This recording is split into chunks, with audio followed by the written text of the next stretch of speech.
Isabelle is often seen as one of the weaker characters in Smash Ultimate, but with this discovery, that might change very soon. I'm C5 from the Beefy Smash Dudes, and this is how Isabelle can keep jabbing her opponent infinitely.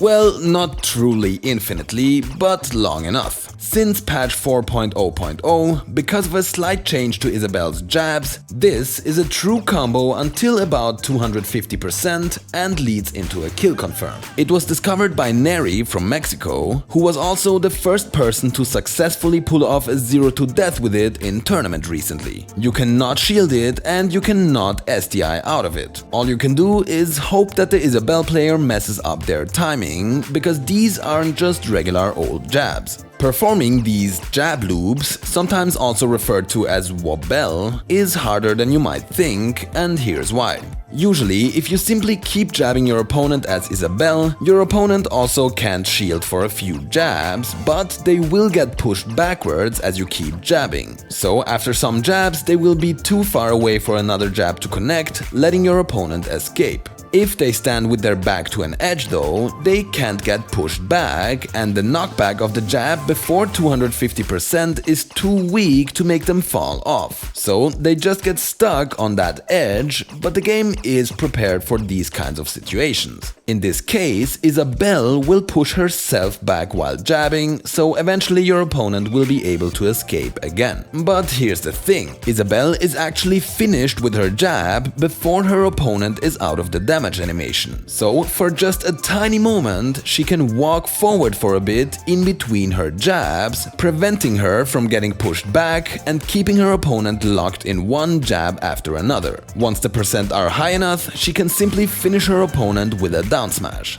This only works on an edge though, otherwise Isabelle can't move enough in between her jabs to make up for the regular pushing distance. Now, the timing for these jab loops is very strict. At 0%, Isabelle can only afford to walk a single frame, so 1/60th of a second, before she has to start her next jab. Otherwise, she will be too late and her opponent can just shield. But with higher percent, Isabelle's opponent will also stay in the damage animation longer, for one extra frame at like 5% and then one more frame for roughly every 30%. So as example, at 100%, Isabelle already has a total of 5 frames she can use for walking. At really high percent, she might have enough time to follow her opponent even without an edge behind them, but at that point there's really no need for it, just finish them with a down smash. In doubles though, if you get a 2 versus 1 situation, you can try catching your opponent with jabs while your teammate stands behind them, pushing them into your jabs so that they keep connecting even without an edge. The inputs are simple yet very hard to execute. When in the right position, just press attack for the jab. Then, during the jab, push the control stick forward a little bit. Release it again right after Isabelle started walking and press attack again for the next jab. Repeat this process until you can eventually take your opponent's stock with a down smash. You can't push the control stick too hard or Isabelle will buffer a dash, and you have to release the stick early enough again or you might get a forward tilt when pressing attack. If you are too slow, your opponent can shield.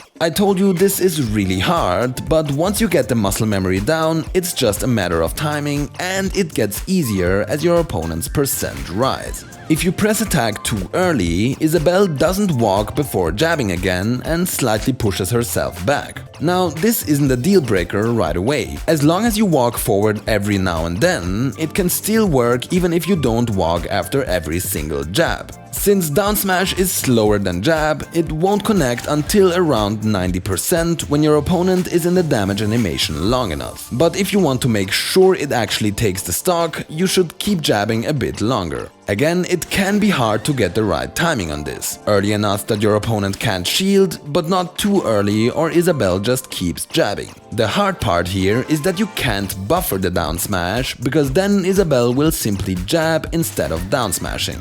Forward tilt is just as fast as down smash but has less kill power, and down tilt is 1 frame slower but works roughly as well for killing as down smash. Pulling out a pocketed projectile with neutral special is also 1 frame slower than down smash, but the good thing with specials is that you can buffer them out of a jab. So simply hold B after jabbing, and as soon as it's possible, Isabelle will automatically perform neutral special, which is very practical for finishing the stock.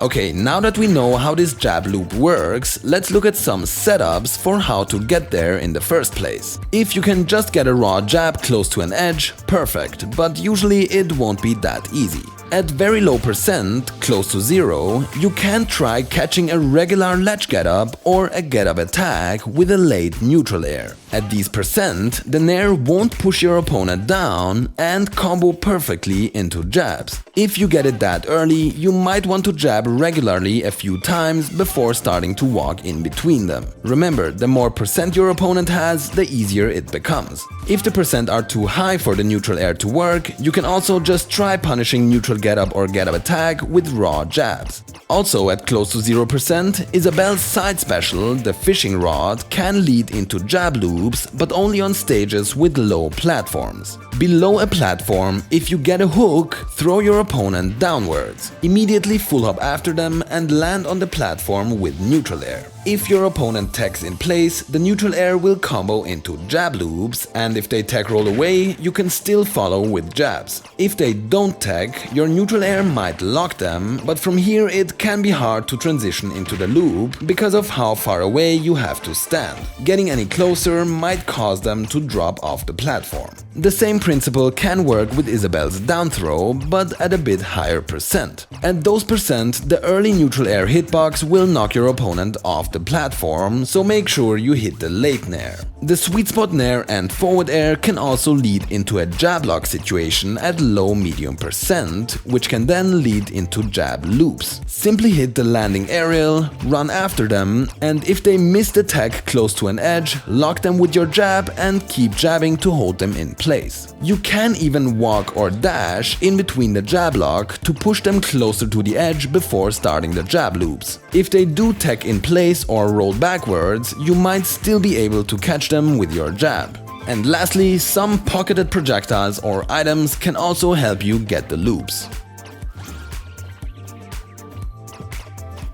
By the way, at high percent, Isabelle's jab can be a kill confirm even without looping them, since it directly combos into various other moves. It has nothing to do with the jab loops, but is kinda ridiculous. Finally, we believe the most fitting name for this technique would be gummy loops, because, yeah. This trick is not easy, but can, when mastered, be a really strong tool for Isabelle. If you want to learn it, you should probably do so soon, because as we have seen in the past, exploits like these usually get patched out pretty quickly after getting hyped on social media. If you like Smash Tech, make sure to subscribe. We regularly talk about new discoveries and tricks and are already working on the next one. As always, thanks for watching, see you soon and stay beefy.